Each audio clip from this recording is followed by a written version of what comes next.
दोस्तों, जैसा कि आप लोग जानते हैं, मेरी कुछ वीडियोस में मैंने बताया कि मैं इस वक्त तुर्की में हूँ और मैं यहाँ पे स्टडीज़ के पर्पसेस से हूँ। ये भी बता देता हूँ आपको। और मैं अपने टर्की के जो टर्की का स्टे है मेरा, उसकी उसमें क्या ऑब्जर्वेशन है मेरी, मैं गाहे बगाहे आपको अपडेट करता जा रहा हूँ। और मुझे कुछ नई इंसाइट्स मिली और मैं चाहता हूँ कि मैं वो चीज़ें आप तक पहुँचाऊँ। और बहुत ज़रूरी है, बहुत इम्पोर्टेंट है, इसको आखिर तक सुने शुरू से लेकर। तो बात यह है कि मैं जैसे टर्की में आया हूँ, तो वैसे तो मैं इंट्रोवर्ट मिजाज का हूँ, लेकिन मैं यहाँ पे बहुत ज़्यादा घूम रहा हूँ। और यहाँ पे घूमने का मकसद सिर्फ सैर सपाटे करना नहीं है। जाहिर है, आप एक दुनिया में पहली बार आए हैं, पहली बार निकले हैं अपने मुल्क से बाहर, तो आप चाहते हैं कि आप एक्सपोजर आपको हो, आप एक्सप्लोर करें। तो उस मकसद से मैं घूमा।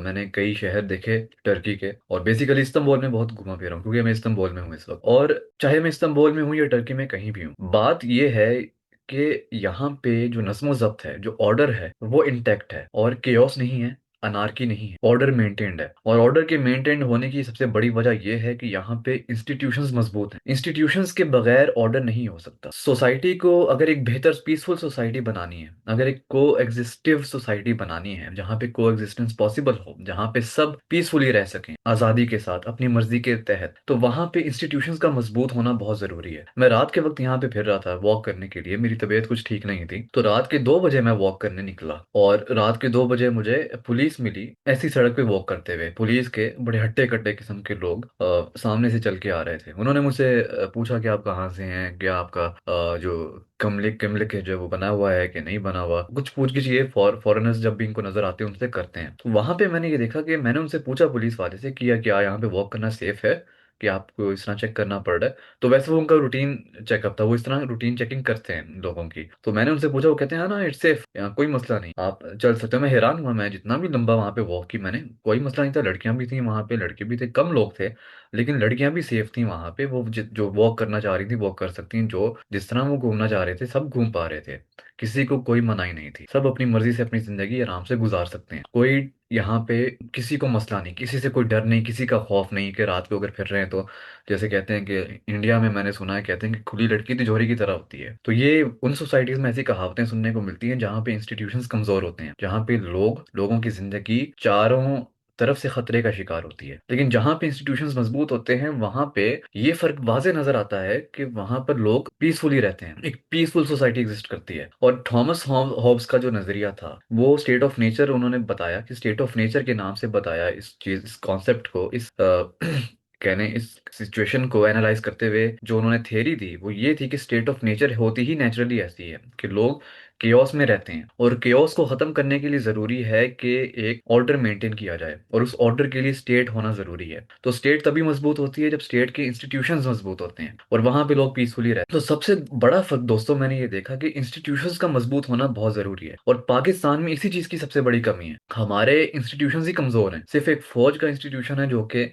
ताकतवर है, उसके अलावा जितने भी इंस्टीट्यूशंस हैं हमारे यहाँ वो सब कमजोर हैं। कोई भी इंस्टीट्यूशन है, पुलिस का उठा के देख लें, कोई आप सिविल गवर्नमेंट का सेटअप देख लें, वहां पे जितने भी इंस्टीट्यूशंस हैं, सिविल इंस्टीट्यूशंस पाकिस्तान में, नादरा का ऑफिस है, वहां पे आप देख लें किस तरह का इंफ्रास्ट्रक्चर है, कैसे काम होता है। गवर्नमेंट के अस्पतालों का आप सिस्टम देख लें, कितना ज्यादा गैप है उसमें, कितने लूप होल्स हैं, कोई सिस्टम नहीं है, कोई नज्मो जब्त नहीं, किसी को नहीं पता क्या करना है, कोई अपना काम ढंग से कर नहीं रहा। क्योंकि जो काम कैसे करेंगे, काम तब होगा जब आप काम करवाएंगे, जब इंस्टीट्यूशंस बनाए जाएंगे, उनको बनाया जाएगा और उनको तनख्वाहें दी जाएंगी एक काम की, और फिर उनसे काम लिया जाएगा, तब इंस्टीट्यूशंस मजबूत होते हैं। हम क्या कर रहे हैं, हम अंग्रेजों से लिया हुआ सेटअप जबरदस्ती चला रहे हैं, जबकि हमें नए सिरे से सेटअप शुरू करने की जरूरत है। नए इंस्टीट्यूशंस को दोबारा रिवाइटलाइज करने की जरूरत है। ठीक है, जो इंस्टीट्यूशंस आपने लिए हैं हमें उनसे ही काम लेना है, लेकिन हम उनसे काम नहीं ले रहे। वो जैसे थे हम उन्हें वैसे चला रहे हैं। अगर नए इंस्टीट्यूशंस नहीं बनाने, कम से कम जो पुराने इंस्टीट्यूशंस हैं उन्हीं को इस्तेमाल करें, हम इस्तेमाल नहीं कर रहे। यही हाल हमारे इकोनॉमिक इंस्टीट्यूशंस का है। इसीलिए हम देख रहे हैं कि हमारे यहाँ कोई काम ही नहीं हो रहा, ना पुलिस की रिफॉर्म्स हुई, ना सोशल रिफॉर्म्स हुई, और ना एक्सपोर्ट्स हमें देखने को मिली, क्योंकि हमने कुछ बनाया ही नहीं। हमारे पास हमने सिरे से काम ही नहीं शुरू किया। तो अगर एक पीसफुल सोसाइटी बनानी है, तो जो इंटेलेक्चुअल्स होते हैं सोसाइटी के, उनका बहुत बड़ा रोल होता है। जो सिविल सोसाइटी होती है, जो एलीट होती है, जो इंटेलेक्चुअल्स होते हैं, जो टॉप क्लास के, जो ये कुछ गिने चुने जो तबकात होते हैं, इनको अवेयरनेस होती है सारी सोसाइटी में। बाकी सोसाइटी में जहाँ जहालत होती है, ये वो लोग होते हैं, ये वो तबकात होते हैं जिनको जिनसे एक्सपेक्ट किया जाता है कि इनको एक्सपोजर है दुनिया का, इनको पता है कि क्या करने की जरूरत है। और इन्हें ये रियलाइज होता है कि सोसाइटी को ट्रांसफॉर्म करना है, सोसाइटी एक पीसफुल बनानी है, तो इंस्टीट्यूशंस को मजबूत करना होगा, पुलिस को मजबूत करना होगा, और जितने भी गवर्नमेंट के इदारे हैं उन सबको फंक्शनल बनाना होगा। और उसके लिए या तो इंस्टीट्यूशंस को बनाना होगा, और फिर उनको बना के उनका एक सेटअप बनाना होगा, एक रूल्स जवाबित बनाने होंगे, और फिर वो उस पर काम करेंगे, उनको उसका तनख्वाह मिलेगी। सिर्फ सिंपल ट्रांजेक्शन है, आपने पैसे दिए किसी को, आप उससे काम निकालें। हमारे पास कोई ऐसा स्ट्रक्चर ही नहीं है, हमने ऐसा स्ट्रक्चर बनाया ही नहीं है। कोई इतनी मुश्किल चीज नहीं है, आपको सिर्फ इंस्टीट्यूशंस बनाने हैं और उनको तनख्वाहें देनी है। आपने सिर्फ एक प्लान बनाना है, बहुत सिंपल काम है। और इकोनॉमिक इंस्टीट्यूशंस का भी यही रोल है कि आपने सिर्फ एक प्लान बनाना है, आपने पैसे देने हैं। आप दुनिया के किसी भी इकोनॉमिस्ट को ले आओ, उसको पैसे दो और उससे कहो भाई मुझे प्लान बना के दो, हमें क्या करना है, और फिर जो वो प्लान दे उस प्लान पे अमल करना है। जो चीजें आपको चाहिए, जो इंफ्रास्ट्रक्चर चाहिए आपको, जो जो रिक्वायरमेंट्स हैं, और उसके लिए जो फंडिंग चाहिए, उस फंडिंग को इकट्ठा करें। हमने पता नहीं कर्जा लिया किस लिए था, सिर्फ अयूब खान के दौर में कर्जा प्रोडक्टिव कामों के लिए जरूरत के हिसाब से लिया गया। उसके बाद जो कर्जे लिए गए उसका समझ नहीं आता कहाँ गए, कहाँ इस्तेमाल हुए। कोई इंडस्ट्रियलाइजेशन नहीं हुई, कोई एक्सपोर्ट्स नहीं हमें देखने को मिली, कोई इंफ्रास्ट्रक्चर में इन्वेस्टमेंट नहीं हुई, कुछ भी नहीं हुआ। तो दोस्तों, इंस्टीट्यूशंस का मजबूत होना बहुत जरूरी है। पहले इंस्टीट्यूशंस बनाए जाएंगे, सोसाइटी को ठीक किया जाएगा, सोसाइटी में जो प्रॉब्लम्स है उसको हल करने का यही एक तरीका है कि इंस्टीट्यूशंस को मजबूत बनाया जाए, स्टेट मजबूत हो। और स्टेट मजबूत होगा जब स्ट्रक्चर बनेगा, जब स्ट्रक्चर बन जाएगा तो उसके बाद लोगों को एजुकेट किया जाएगा। जब इंस्टीट्यूशंस बनाए जाएंगे उसी दौरान लोगों को एजुकेट किया जाएगा। जब इकोनॉमी ठीक की जा रही होगी, जब पुलिस को मजबूत बना के सोसाइटी में ऑर्डर मेंटेन किया जा रहा होगा, उसी वक्त लोगों को एजुकेट किया जाएगा स्टेट की तरफ से। और इंटेलेक्चुअल्स, एलीट ये प्रेशराइज करे कि गवर्नमेंट को, या जो गवर्नमेंट में है उनका रोल है, वो जो इंटेलेक्चुअल्स हैं, जो अवेयर हैं, जो या जो एलीट है, वो प्रेशराइज करेगी गवर्नमेंट को, स्टेट को, कि वो लोगों को एजुकेट करें। क्योंकि उनके पास रिसोर्सेज है, उनके पास अवेयरनेस है, वो स्टेट को, गवर्नमेंट को वो इन्फोर्स करेंगे, फोर्स करेंगे कि वो इनको लोगों को, अपने जो अवाम है, जो जाहिल अवाम है, जैसे पाकिस्तान की जाहिल अवाम है, फॉर एग्जांपल टर्की में भी यही हाल था और इन्होंने बहुत रिसेंटली प्रोग्रेस की है। तो इसी तरह पाकिस्तान में भी इस तरह प्रोग्रेस की जा सकती है और देखने को मिल सकती है, अगर इस इंस्टीट्यूशन मजबूत बनाए जाए और उस दौरान लोगों को एजुकेट किया जाए। किस बारे में एजुकेट किया जाए? इस बारे में कि अगर आपको पीसफुल सोसाइटी की जरूरत है। लोगों को पता ही नहीं वो चाहते क्या है, लोग फंसे हुए इन बातों में कि नवाज शरीफ अच्छा है, इमरान खान अच्छा है, या फिर इस्टेब्लिशमेंट बुरी है, या फिर वो इस्टेब्लिशमेंट की तारीफ करेंगे जब जंग हो जाएगी। हमारे असल जरूरतों के बारे में, असल मसले के बारे में कोई बात ही नहीं कर रहा। जो एक कोर्स है डेवलप्ड सोसाइटीज का, आगे बढ़ने का जो तरीका है प्रोग्रेसिव सोसाइटीज का, हमें हमें वो रोड मैप अपनाना है, और उस रोड मैप की कोई बात नहीं कर रहा। लोगों को एजुकेट करने की जरूरत है कि भाई अपने असल मसले पहचानो। तुम्हें पीसफुल सोसाइटी, सबसे पहले ये समझो कि एक पीसफुल सोसाइटी जरूरी है, और फिर ये समझो उस पीसफुल सोसाइटी के लिए इंस्टीट्यूशन जरूरी है, उनका मजबूत होना जरूरी है ऑर्डर मेंटेन करने के लिए। अगर सोसाइटी में अनार्की है, केओस है, तो इस बात को समझो कि वो तुम्हारे लिए नुकसानदेह है। अगर तुम दूसरे की जिंदगी बर्बाद करने के काबिल हो या कर रहे हो, तो इसका मतलब है सोसाइटी में ऑर्डर नहीं है। और इसका दूसरा मतलब यह है कि तुम्हारी भी जिंदगी इक्वली खतरे में है। जब इनको एजुकेट किया जाएगा, इस पाकिस्तान की जाहिल आवाम को, उनको समझ में आएगा कि भाई हमें एक अच्छी सोसाइटी की जरूरत है। और उसके बाद जो वैल्यूज उनमें इंस्टिल की जाएंगी एजुकेशन के थ्रू, वो ह्यूमैनिटेरियन वैल्यूज होंगे। उन्हें बताया जाएगा कि भाई एक दूसरे का एहतराम करो। उसकी वजह मोरालिटी नहीं है, ट्रांजैक्शनल मोरालिटी है। ये मैं इसको ट्रांजैक्शनल मोरालिटी कहता हूँ कि ये अंदर से एहसास नहीं आ रहा, ये रियलाइजेशन है, कॉन्शियसनेस है, ये आपका ग्रोही शऊर है, ये आपका, आपकी बल्कि सिविल रिस्पॉन्सिबिलिटी है आपकी, ये मॉरल रिस्पॉन्सिबिलिटी नहीं है। एक दूसरे के साथ अच्छे से चलना, अच्छा बिहेव करना, ये मॉरल रिस्पॉन्सिबिलिटी नहीं है, ये सोशल सिविक रिस्पॉन्सिबिलिटी है। क्योंकि जब आप एक सोसाइटी में रह रहे हैं, आपको पीसफुल सोसाइटी अगर बनानी है, तो आपको एक दूसरे के साथ मिलकर चलना है, एक दूसरे का एहतराम करना है। मैं यहाँ पे देखता हूँ, यहाँ पे इतना गुस्सा ट्रैफिक पे नहीं दिखाया जाता जितना पाकिस्तान में दिखता है। यहाँ लोग छोटी छोटी बातों पे नहीं लड़ते, यहाँ एक दूसरे के साथ स्माइल पास करते हैं, एक दूसरे से हंस के सलाम करते हैं, आराम से मिलते हैं। कोई लड़ाई झगड़ा नहीं देखने को मिलता, इनमें कोई फ्रस्ट्रेशन नहीं है। उसकी एक वजह इकोनॉमी भी है, उस बात का एज पाकिस्तानियों को दिया जा सकता है। लेकिन जो सबसे बड़ी वजह हमारे लड़ाई झगड़ों की और इन गलत रवैयों की है, वो ये है कि हमें सिविक रिस्पॉन्सिबिलिटीज का ही नहीं पता कि हमारी शहरी जिम्मेदारियां क्या हैं, हमारे एक दूसरे की जानिब क्या जिम्मेदारी है, ताकि हम एक पीसफुल सोसाइटी बना पाए। तभी पीसफुल सिविल सोसाइटी बनाने के लिए जरूरी है कि सिविक रिस्पॉन्सिबिलिटी का अंदाजा हो लोगों को। और वो उनको तब होगा जब उनको एजुकेट किया जाएगा, उनको बताया जाएगा कि भाई तुम्हारे लिए ये जरूरी है, तुम्हारे लिए पीसफुल सोसाइटी बनाना कितना जरूरी है। पहले ये समझो कि तुम कुछ भी नहीं हो अगर सोसाइटी पीसफुल नहीं है, तुम भी उतनी खतरे में हो जितना दूसरा बंदा तुमसे खतरे में। यही थॉमस होब्स, यही जॉन लॉक बता रहे थे, और यही जीन जैक रोसो बता रहे थे। सबका अपना अपना मानना था कि ह्यूमन नेचर खराब है या नहीं, या किसी वजह से खराब है, पर सब मान रहे थे कि स्टेट जरूरी है। अब स्टेट क्यों जरूरी है, उसके अलग अलग रीजन उन्होंने बताए।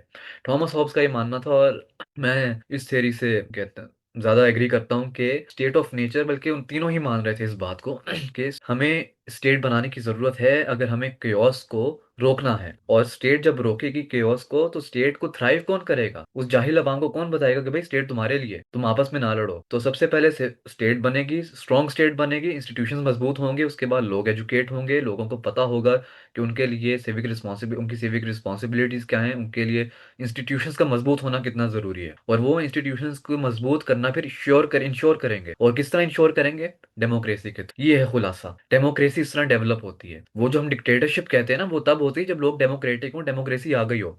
ये डिक्टेटरशिप नहीं है कि आप कहें कि जी हम पे जबरदस्ती की जा रही है, हमें जबरदस्ती ठीक किया जा रहा है, नहीं। ये डिक्टेटरशिप नहीं है, और ये नहीं कहा जा सकता कि डिक्टेटरशिप है, क्योंकि लोगों लोगों का कह लें, एक पॉलिटिकल साइंटिस्ट है, मैं उनका नाम भूल गया, उन्होंने कहा था, वेल ऑफ इग्नोरेंस का कॉन्सेप्ट दिया था।